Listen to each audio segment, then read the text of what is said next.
Unti-unti nang nakakabalik ang mga nagtitinda sa bangketa sa Quiapo, Maynila. Pero ngayon, may patakaran na silang kailangang sundin para makapwesto. Para bigyan ng mukha ang balita, Mobile Journal Marymon Reyes. Napuno muli ng ingay mula sa mga nagbebenta ng mga pagkain inumin, prutas at gulay, kung anek-anek lalo na sa mga mamimili ang bawat sulok ng Quiapo. Ibinalik na kasi ang mga vendor, pero may kondisyon. Yung mga sobra, bawasan nyo na po yan hanggang mga lapa. Siguruhing susundin na ang mga linyang nakatakda sa bawat pwesto. Pabor naman ang mga vendor sa patakaran. Sarap na sa pakiramdam dahil mabubusog na naman kami, makakain na naman ng tama. Okay lang yan para yung customer nakakalakad na maayos. Hindi pa yan, dalawa? Pero ba't kayo umabot dito ng chicharon Sa nyo? kanila, nakikigaya lang ako eh. Pero ngayon po, mas okay na ma'am ito. Mabili pa ako ngayon dito ng tabang. Gusto yung tinda ko. Kanina, gano'n o.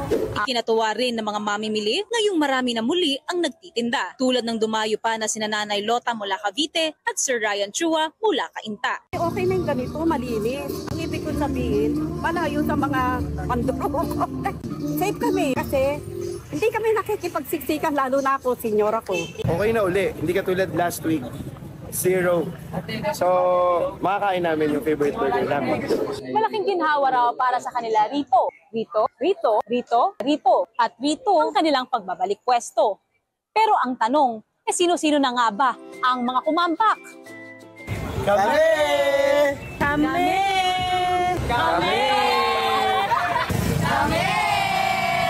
Kami!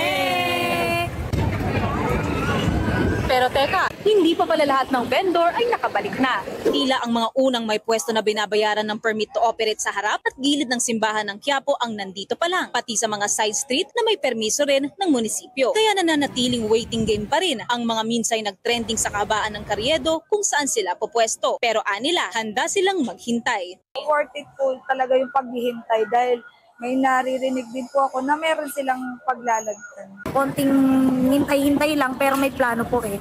Para hindi lang po makaabal sa mga tao na namimili talaga. Non-negotiable ang Carriedo, dun tayo sa pwede kung saan kami. Pero habang hindi pa buo ang pagbabalik ng vendors, ay patuloy raw ang pag-aayos sa Maynila, lalo na sa mga sirang daanan. Hindi nadaanan, mga butas-butas, nilalagyan ng topping para pantay yung lalakatan nila. Nagsisimula pa lang ang trabaho para sa mas malinis at maayos na lungsod. Pero anila, sana raw sa mga planong ilulunsad, ang pangakong walang mapag-iiwanan ay matutupad. Mobile Journalist Marymon Reyes po, hatid ang mukha ng balita.